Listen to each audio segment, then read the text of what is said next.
Lei Maria da Penha, existe um artigo dizendo o seguinte, olha, violência contra a mulher, entendeu?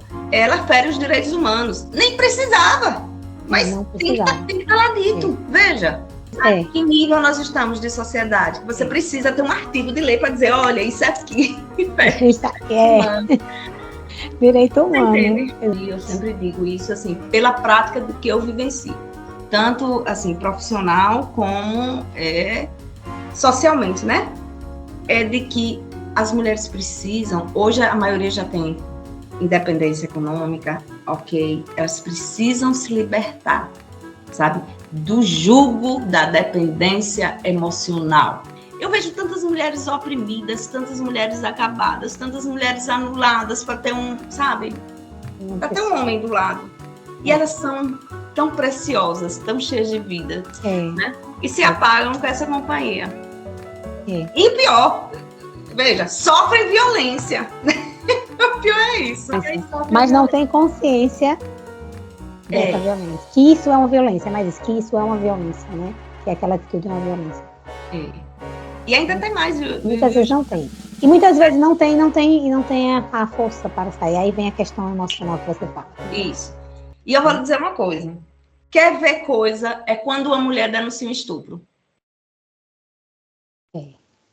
Nós tivemos um caso, né? Sim, recente, né? Na nossa casa. Veja, quando a mulher denuncia o estupro, o que é que se vê? A gente já espera que a conduta do homem, né? Dos homens, que são muito unidos lá, a turma do Bolinha, muitos deles, não todos, felizmente, eles vão lá e começam um discurso para desacreditar aquela mulher, né? O direito penal é um direito do fato. O que é o fato? Aconteceu esse fato? Então não interessa se essa mulher é prostituta, se essa mulher no ano passado fez isso, se no passado... Não interessa. Houve o estupro, é o estupro que vamos apurar. Direito penal do fato, né? Felizmente, por conta daquele caso de Mariana Ferrer, né, onde ela foi ridicularizada, foi humilhada numa audiência. Audiência. Isso. Uma audiência. A gente está falando de uma audiência. Nós estamos falando da justiça, né? De onde a justiça está ali. Onde foi colocado fotos dela que não tinha nada a ver com o contexto, né? E se fazendo julgamento de valor. Advogado mostrando foto disso aí, essa foto aqui. Eu não teria uma filha, eu não deixaria minha filha vestir essa roupa. Você está entendendo? Então, veja, quando o homem, quando esse comportamento vem do homem, veja, não é que eu aceite, não. Mas eu entendo porque, né, é o clube do Bolinha ali, né? Agora você vê mulheres com mulheres com esse comportamento, mas é aquela questão que ele falei antes, que a violência é simbólica. Ela internaliza aquilo. Sim, sim. Ela realmente internaliza aquilo. Ela não tem... E ela, assim, eu acho que ela não se dá conta de que essa violência vai para ela mesma, porque ela também sofre. Essa mesma mulher que está criticando, ela também sofre violência. Em casa. Ou já sofreu. Ou já sofreu. E aí, assim, quando vê uma mulher tendo a coragem que ela não teve, né? Então, até para ela, meio que, ela se desculpar, ela vai dizer, não, ela tá mentindo, ela, né? Sim, acontece isso, veja. Ela sofreu a violência, ela se calou. Aí uma mulher que sofre a violência, que foi estuprada, vai e denuncia, ela diz assim, não, essa ainda tá mentindo. Ela pediu, ela subiu, e por que aceitou a carona? A questão é essa, porque aceitou a carona, né? Ou seja, como se a Por pessoa... que saiu com aquela saia? Por que saiu com aquela saia? Por que foi pro pub sozinha? Por quê? Porque ela é uma mulher livre. Olha, é uma mulher livre, ela pode ir pro pub, ela pode vestir a saia que ela pode vestir a roupa que ela quiser. Porque ela tem direito de vestir sem ser estuprada, sem ser tocada. Exatamente. Aí veja o que é. A mulher vai ser sacrificada no Monte das Oliveiras. Essa aqui. Sacrificada no Monte das Oliveiras. É isso. Nossa sociedade é isso. Pois é. Agora, me diga uma coisa. Vamos colocar assim, só um por um, quais foram os tipos da violência para que as pessoas em casa recordem. Sim. Os tipos da violência doméstica, né? Não, eu diria mais 2 crimes, Juliana. Diga. Só assim para complementar. Que, assim, que acontecem muito, né? E que talvez as mulheres não saibam. né, que é a invasão do dispositivo, por exemplo, celular, notebook, Isso né? é comum A mulher também. tem um celular, tem lá a sua senha, aí chega, geralmente, ou o namorado, ou o marido, né? Geralmente é o que acontece. Ele, desconfiado da mulher, e geralmente, quando é desconfiado, é porque apronta, e acha que a mulher apronta também, aí vai, né? Porque geralmente é assim, né? Porque você só vê no outro o que você é, né? Aí você diz, não, se eu sou assim, se eu apronto, ela vai aprontar também. Aí ele, né? Ele chega e diz, não, comigo não, eu posso aprontar, ela não pode aprontar, eu vou investigar. E hoje é impressionante, sabe? Existem vários dispositivos que você coloca no celular, invade o celular da pessoa, espelha o celular. Tudo que a pessoa recebe, o bonito está recebendo lá. Entendeu? É uma invasão de dispositivo eletrônico. Então, isso, gente, isso é crime. É crime. Pode ir na delegacia e denunciar, porque é crime. Né? Tem a invasão do dispositivo e tem também a questão, que isso também é muito comum, né? Quando algumas mulheres terminam a relação.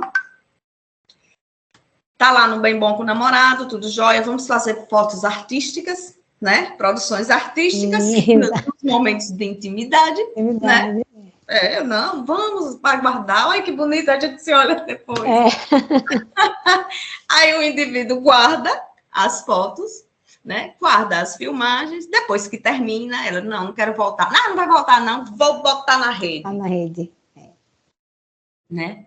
E acontece. Isso é uma violência. Assim, é uma violência, quer dizer, você confia sua intimidade, né? Aquela pessoa, depois que termina, ele vai lá e tem aquele... e joga na rede. Não, Juliana, é incrível, porque, veja, na rede tem de tudo, mas tinha... agora não, que eu acho que depois com a penalização dessa conduta, pelo menos aqui no Brasil, né? Eu acho que isso não. Mas tinha, assim, tinha comunidades na internet, no Instagram, né? Na web, né? Comunidades de pessoas que tinham fotos nessas condições, homens que se reuniam, havia comércio disso. Que absurdo. Que absurdo, né? E isso é crime. Isso é crime, então as pessoas precisam, né? E assim, e quando o cara diz assim, se não voltar comigo, né? Se não voltar comigo, eu jogo na rede. Isso é ameaça, é crime também, né? É crime também. Então, as pessoas, assim, não é só vamos dizer, não é só um mau caratismo, não é só um desvio de caráter. A gente não tá falando. Também.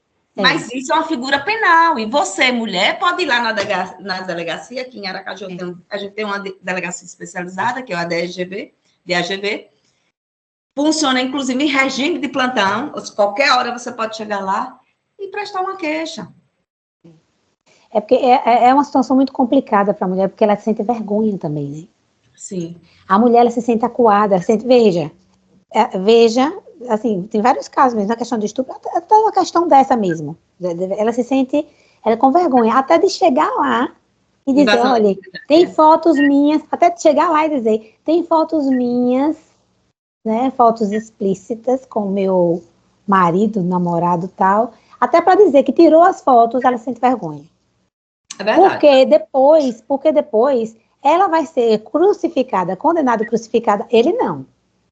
Não. Mesmo que ele tenha tirado lá com ela, ele não. Mas ela vai ser condenada e crucificada sempre.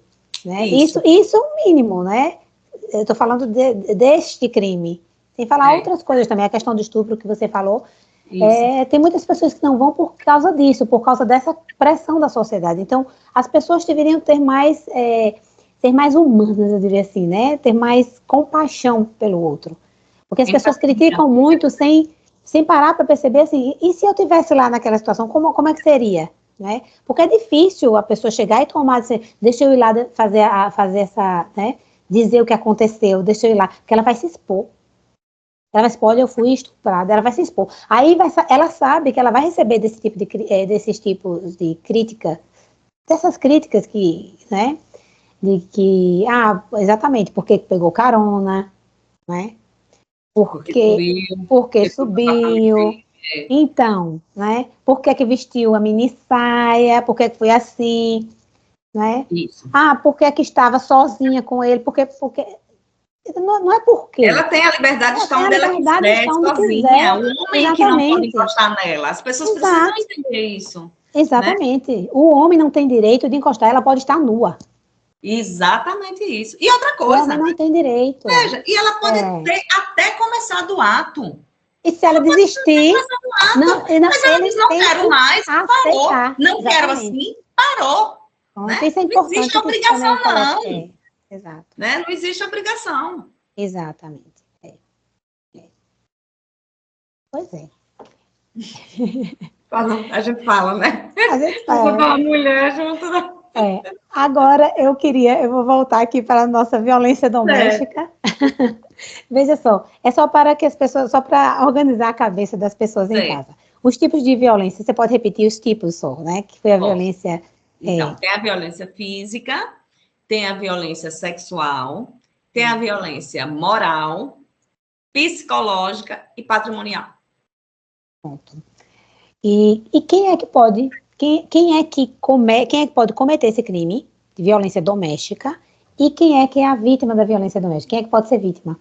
Então, violência doméstica, a vítima é sempre a mulher ou quem se identifica enquanto mulher. Então, aí você pode ter travestis, pode ter transgêneros, né? Transexuais. O autor, que é o sujeito ativo do crime, pode ser homem, pode ser mulher, pode ser qualquer pessoa. Mulher pode cometer violência doméstica contra a mulher, entendeu? Contra a mulher. Contra a mulher. A vítima é a mulher ou quem se identifica como mulher, entendeu? E o sujeito ativo, qualquer pessoa pode ser. Porque isso é importante também, né? Isso, porque as pessoas às vezes dizem assim, né? Não, e interessante também, Juliana, que, veja, a violência doméstica, ela não acontece só naqueles casos em que a mulher, por exemplo, convive com o marido, entendeu? Isso é importante. Veja, você não necessariamente tem que conviver com a pessoa para que você seja vítima de violência doméstica, né? As pessoas às vezes confundem isso. Às vezes você pode ter uma relação, namorados mesmo, né? E são namorados, vivem em casas separadas, mas existe uma relação ali de afeto, né? E por conta disso, ela pode ser vítima de violência doméstica. A gente era casado, mas a gente se separou. Sim, pode ser vítima, mesmo depois de separados em casas diferentes. Certo. É interessante que você tenha pontuado isso, porque as pessoas às vezes não sabem, né? Acha que que a violência acontece só quando está casado. Quando a mulher é casada, né? É. Não é só casamento, união estável, né? Também no caso de famílias paralelas, né? Que é aquele homem que tem 2 famílias, 3 famílias, né? Sim. Certo? Famílias paralelas também, ele pode cometer violência doméstica. Então, assim, o rol é extenso. Extenso. Muito extenso. Agora, assim, a Lei Maria da Penha é considerada pela Organização das Nações Unidas uma das mais avançadas do mundo. Então, uma das principais inovações, por exemplo, desta lei, né, da Maria da Penha, são as medidas protetivas de urgência, não é isso? Sim, sim. E além disso, ela prevê também a criação de várias outras, como é que eu chamo? Por exemplo, das delegacias especializadas, né, de atendimento à mulher, casa de abrigo, prioridade na assistência, no SUS. Centros de referência da mulher, não é? Sim. Juizado de violência doméstica. Juizado de violência doméstica, que é uma vara específica, né, para tratar dos crimes de violência doméstica. Então, Juliana, veja, porque a Lei Maria da Penha, na verdade, ela leva o nome de uma mulher, que é Maria da Penha, essa lei é de 2006, ela foi vítima de violência doméstica, o marido tentou matá-la 2 vezes, né? Numa dessas vezes, ela recebeu um tiro nas costas e, por conta disso, ficou paraplégica, né? processo se iniciou, o processo depois foi anulado por uma questão processual, o processo reinicia, e o processo, ele demora muito tempo para ser julgado. Por conta disso, ela denunciou o Brasil na Comissão Interamericana de Direitos Humanos, né? O Brasil foi condenado, essa condenação, salvo engano, foi em 2001, né? E foi condenado pela omissão e negligência, no caso dela, e foi condenado à adoção, né, de práticas de prevenção à violência contra a mulher. Foi aí que surgiu a Lei Maria da Penha, né? Então, na verdade, e veja, em 2006, ela devia ter surgido há muito tempo atrás. E antes disso, só me engano, eu acho que a violência contra a mulher é considerada um crime de menor potencial ofensivo, não era? Porque, assim, na verdade, não existia a violência contra a mulher. O que é que existia? Né?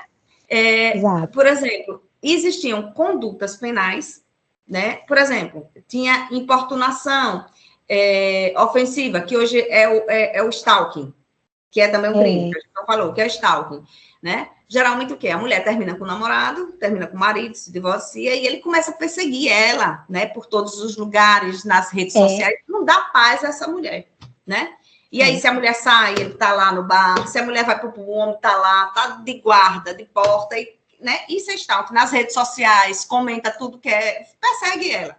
Então, isso, na verdade, isso era contravenção. E contravenção, o que é a contravenção penal? É o que a gente chama de um crime menor, né? Um crime de menor potencial ofensivo. E é tudo para lei de juizado, né? Pena até 1 ano. E na lei de juizados especiais, você tem o quê? A possibilidade da conciliação. Se você não vai, o que é conciliação? Aquele pacto, não faça mais isso não, vamos, boa convivência, às vezes tem uma indenização, né? Ou então para a transação penal, que a transação penal também são medidas que não são restritivas de liberdade, às vezes é uma pena de multa, é uma restritiva de direito, frequentar um curso, né? Sobre violência da mulher, sobre violência. E aí, veja, aí não tinha pena.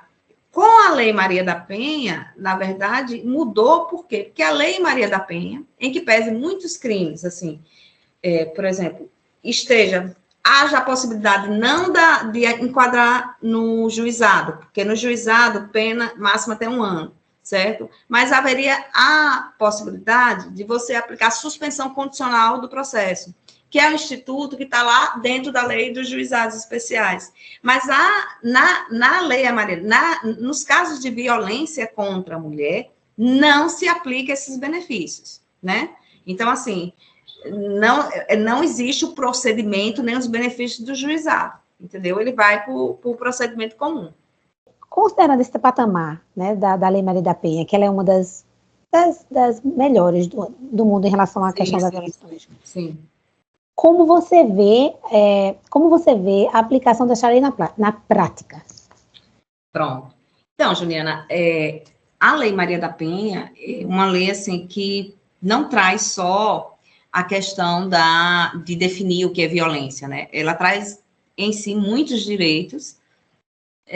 E também o que eu diria assim, o mais importante foram as medidas protetivas, né, que elas podem ser aplicadas de imediato, que são, mas além disso, outros direitos, vejam, como no Brasil, né, a Constituição é maravilhosa, né, a Lei Maria da Penha é maravilhosa, entendeu, ela prevê vários benefícios, prioridade disso, só que aí você me pergunta, qual é a dificuldade? Muitas vezes, a visão de quem está aplicando aquela lei.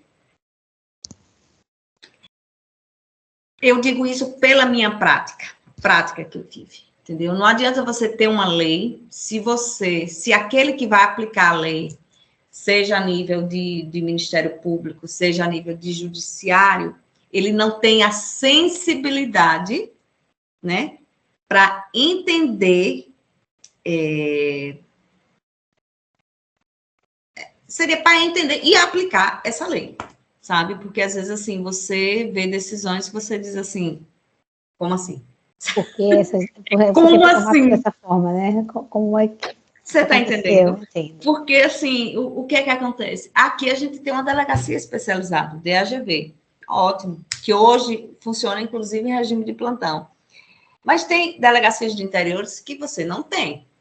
A não ser, eu acho que as cidades de interiores, assim, não sei se Lagarto, as regionais, né? Sim. Eu não sei se tem. Mas, assim, delegacia de interior não tem. Né? Às vezes tem delegacia do interior que nem abre todo dia. Essa que é a verdade. Então, assim, a gente tem uma lei ótima, mas o que a gente precisa efetivamente é da aplicação, entendeu? E dos autores, né? Dos atores, né? Do processo. Todo mundo que lida com o processo, seja o advogado, seja o Ministério Público, seja o juiz, imbuído, né, com o sentimento de dar efetividade a essa lei. Eu acho que esse é o grande desafio. A lei nós já temos. O que a gente precisa agora é ter pessoas comprometidas, né, com a efetividade dessa lei. Entendo. Sobre as medidas protetivas de urgência, certo? Você pode nos dizer aqui quais são as medidas protetivas de urgência que podem ser determinadas? Sim. E quando elas podem ser concedidas, né? Quais são essas medidas e quando elas podem ser concedidas? Pronto.